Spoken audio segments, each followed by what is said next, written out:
besides electricity generation, which I've succinctly summarised, and water procurement, which I've also succinctly summarised and given you what you need for such, you'll have hot water generation, or being able to make hot water.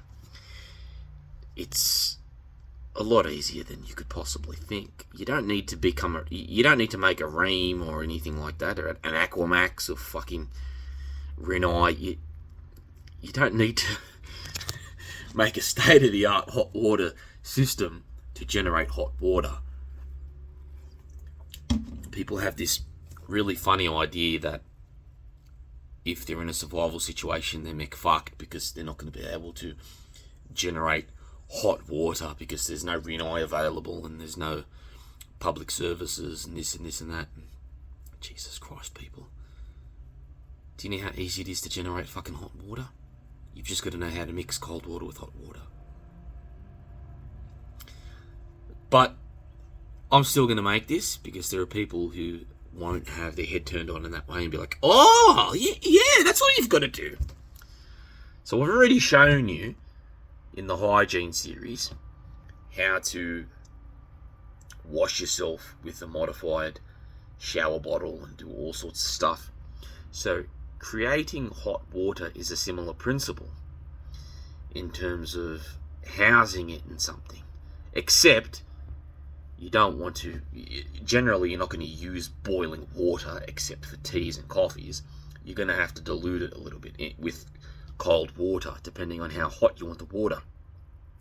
So let's just say you've rigged a shower system, which is very easy to make, which I've showed you. You can use those plastic portable showers. You can use a bottle, as I've shown you in the hygiene series. You can place a large plastic tank sort of thing, even those 10-litre water containers. Place it up high so it's gravity fed water when it comes down, when it gushes. There are many ways to house water for the use of a shower, for instance. In each case, all you do is leave the amount of cold water you want in there, dependent on how hot you want the water. So the hotter you want the water, the less cold water you'd leave in your container or whatever you're housing the shower water in. And therefore you've got much more space to put the hot water in. And if it's not hot enough, just keep putting hot water until it gets hot enough, until that ratio is much, much greater of hot water to cold water. It's that simple, and you're just boiling the hot water. So you've got to find your steel pot. You've got to find something to boil hot water in. But once you find something to boil hot water in, well, I've showed you how to cook or make fire for cooking in some of the videos thus far. So all you're doing is doing the same thing with water in a pot, heating it, transferring it to where you want the hot water. So for instance, the shower water, whether it's the bottle, the plastic bag, or the container, or whatever you've got going. And once that's transferred, that's it. You've got your hot water. So that's the very basic hot water system. But that's all you need in survival. You're not trying to become Albert Einstein with hot water. You're not trying to become a professional plumber. You're just trying to get hot water.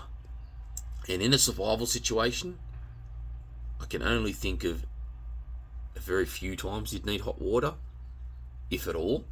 And that's for you to enjoy your tea and coffee, which is not a survival essential, although it's good for psychology.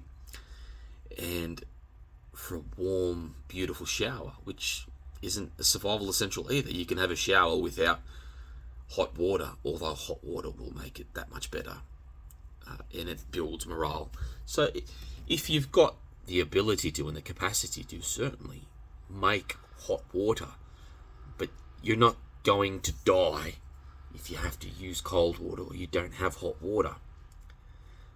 But in saying all that, as I said, if time permits, if your situation permits it, and you've got your survival essentials sorted for at least a week or two, as I've illustrated many times, go for it. Make the hot water, but it's that simple. It's just a matter of boiling fucking hot water and transferring it to where you want it with a smaller amount of cold water. Whatever your desire of hot water is, that's the ratio you make cold water to the hot water. It's that fucking simple. Obviously, a funnel will help you. That'll be a big help. But then again, you can improvise a funnel from almost anything. I'm sure you'll find a way to get the hot water to the cold water. That won't be the biggest of your problems. I mean, I could make a video for you on how to improvise funnels, etc. But I've shown you already in the improvisation series on how to think about improvisation. If I was to show you every single thing you could improvise, it'd be endless. There'd be 100 million different improvisations. I could show you even more. It would just keep going. You just need to have the concept there. Necessity is the mother of all invention. Once you know you need something, that's how you have that improvisation mindset. That could be used for that. That could be used for that. That could be used for that. And you get things happening. So I'm not going to show you how to make a funnel, but it is related to this. It's just a matter of improvise the funnel, transfer the hot water to the cold water, and you've got your hot water. And you get and as said, you can boil that from a pot. And if you know how to do some savvier things, if you can sort of rig some type of hot water system together so it's always going, whether it's using a barrel or something else, then do that. But is that an absolute survival essential? No. You can get hot water by boiling a 4 or 5 litre large pot, and that should be more than enough to get for a warm shower, a hot water bottle, or coffees and teas. It should be more than enough hot water for whatever you want to do. It's that simple. So that's a hot water generation and what you need to do to make hot water.